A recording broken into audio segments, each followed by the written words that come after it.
I never meant to take that detour through Coldwater, Nevada. It was March 2020, and the world was just beginning to realize how serious things were getting. News of lockdowns dominated the radio as I drove from San Francisco back to my parents' place in Salt Lake City. My tech startup had just announced indefinite work from home, and I figured I'd rather wait out whatever was coming with family than alone in my overpriced studio apartment. The main highways were eerily empty that evening. Most people were already staying home, but I'd waited too long, worried about potentially carrying the virus to my parents. After 2 weeks of self-isolation and a negative test, I finally hit the road. I was cruising along I-80 when my engine started making an ominous knocking sound just past Elko. The dashboard lit up with warning lights, and my heart sank as the car began to lose power. I managed to limp into the next gas station, where the attendant, a weathered man in his 60s wearing a bandana as a makeshift mask, informed me that the nearest mechanic who could handle my Japanese import was in Coldwater, about 40 miles south. "He's good, but strange," the man warned, drawing me a map on the back of a receipt. "Follow this county road. It'll take you straight there. Cell service gets spotty, so don't rely on your GPS." With no other options, I called a tow truck and rode with the driver who insisted I wear a mask and sit as far from him as possible to Coldwater. We barely spoke during the hour-long drive through the darkening Nevada desert. The terrain grew increasingly desolate, sagebrush and rock formations casting long shadows in the fading light. Coldwater wasn't much of a town, just a cluster of buildings around a main street that had clearly seen better days. The mechanic's shop, Ellis Auto, sat at the edge of town, a collection of corrugated metal buildings surrounded by a graveyard of rusting vehicles. The tow truck driver left me there with a hurried goodbye. The mechanic, Ellis, was a tall, rail-thin man with intense eyes that seemed to look through rather than at me. He kept his distance pandemic protocols, I assumed, but there was something in his manner that felt off. "Timing chain's gone," he declared after a brief examination. "Parts'll take 2 days, minimum. Town's got one motel down the street. Maureen'll fix you up." I thanked him and asked about getting an Uber back to the highway, maybe catching a bus. Ellis laughed. "No Uber here. No bus station either. And with things shutting down everywhere." He gestured vaguely at the world. "You're better off waiting."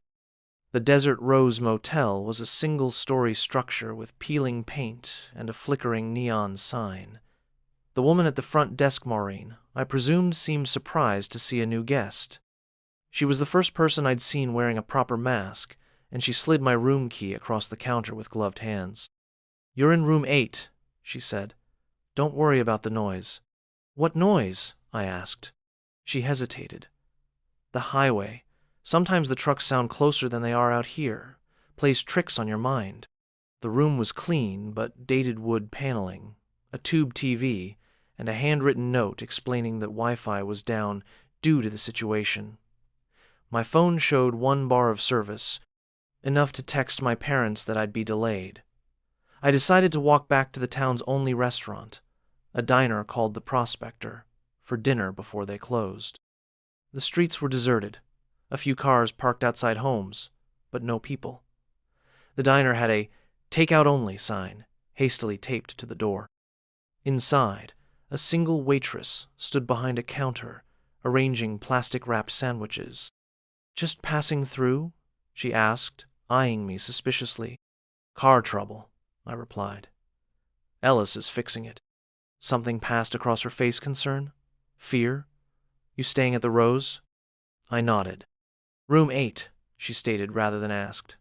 My confusion must have shown because she quickly added, "Small town. News travels fast." I bought a sandwich and a bottle of water and walked back to the motel as darkness fell completely. The desert night was eerily quiet and impossibly dark. No distant traffic noise, no streetlights beyond the town's small center. Back in my room, I tried to distract myself with the limited TV channels, but reception was poor. Around midnight, I was nearly asleep when I heard a long, low droning sound, like a truck downshifting on a distant highway, except there was no highway near enough to hear. The sound came again, closer this time, followed by what sounded like gravel crunching under tires in the parking lot. My window faced the back of the property, so I couldn't see who had arrived. I heard a car door open and close, then footsteps crossing the lot. They stopped outside what I guessed was the room next to mine. A door opened and closed. I tried to ignore it. Just another guest, but something felt wrong. The walls were thin enough that I should have heard movement in the neighboring room, but there was nothing, no footsteps, no running water, no sound of a television, just silence. I must have fallen asleep eventually. My dreams were troubled images of empty highways stretching into darkness, of masks that couldn't hide knowing eyes. The next morning, I walked back to Ellis's shop to check on my car. The town felt different in daylight, but no less unsettling. I noticed details I'd missed the night before, the boarded-up storefronts, the absence of children or pets, the way every house had its curtains drawn despite the beautiful spring day. Ellis was working on another car when I arrived, his hands deep in its engine. He acknowledged me with a nod, but didn't speak until he'd finished whatever adjustment he was making. "Parts won't be here until tomorrow," he said, wiping his hands on a rag. "Nothing I can do to speed it up." I nodded, resigned to another night in Coldwater. "I heard someone check in late last night," I mentioned casually. "Guess I'm not the only one stranded." Ellis froze momentarily. "Motel's been empty except for you," he said, not meeting my eyes. "Maureen would have told me if someone else checked in. But I heard—" "Desert plays tricks," he interrupted. "Sound carries strangely out here. Probably heard something from one of the houses nearby." I didn't push it, but as I turned to leave, Ellis called after me. "Stay in your room tonight," he said. "With the virus and all, safer that way." I spent the day in my room, trying unsuccessfully to get enough signal to stream anything. By evening, I was stir-crazy enough to risk another trip to the diner. The same waitress was there, looking surprised to see me again. "Thought you'd be gone by now," she said, preparing my takeout order. "Parts delay," I explained. "Hey, is there anything strange about room 8? She stiffened. "Who's been talking to you?" "No one. Last night I heard." "Listen," she cut me off, leaning across the counter. "Whatever you think you heard, just ignore it. One more night and you'll be gone. That's what's best for everyone." She refused to elaborate further. On my walk back, I noticed a police cruiser parked outside the motel office. The officer inside was talking intensely with Maureen, who kept glancing toward the room stoward my room. I slipped in through the side entrance, not wanting to be seen. Once inside, I examined my room more carefully. There was nothing obviously unusual, but I noticed scuff marks on the wall between my room and room 9, the one I'd heard someone enter last night. Looking closer, I realized they weren't scuff marks, but symbols, tiny and faded, scratched into the paint. That night, I waited. Around midnight, just like before, I heard the distant drone, then the sound of a vehicle pulling up. This time, I crept to my window and peered through a gap in the curtains. The parking lot was empty. Yet, I clearly heard a car door slam, followed by footsteps crossing the lot. They stopped outside room 9, and I heard the distinct sound of a key in a lock, a door opening and closing. Heart-pounding, I grabbed my phone and tried to call 911, but had no service at all now. I considered running to find the police officer I'd seen earlier, but remembered Ellis's warning to stay in my room. Instead, I pressed my ear against the wall separating my room from number 9, hoping to hear something that would confirm I wasn't imagining things. At first there was nothing. Then, so faintly I almost missed it, I heard Humming a woman's voice, humming a melody I vaguely recognized but couldn't place. The sound was muffled, as if coming from behind another wall within room 9. I must have stood there listening for 20 minutes before working up the courage to do what I did next. I left my room and crept along the walkway to room 9. The curtains were drawn tight, no light visible around the edges. I hesitated, then knocked softly. The humming stopped instantly. "Hello?" I called quietly. "Is someone in there?" No response, but I sensed movement inside, the subtle change in air pressure that happens when someone moves silently toward a door. I backed away, suddenly certain I didn't want that door to open. As I retreated, I noticed something I'd missed before. A faded newspaper clipping taped to the window of room 9, yellowed with age. In the dim light from the parking lot, I could just make out a headline: Quarantine breached. 3 dead. The date on the paper was March 2005. I hurried back to my room and barricaded the door with the room's desk. Sleep was impossible. I kept hearing soft sounds from next door, occasional footsteps, the creak of a bed, and once what sounded like coughing.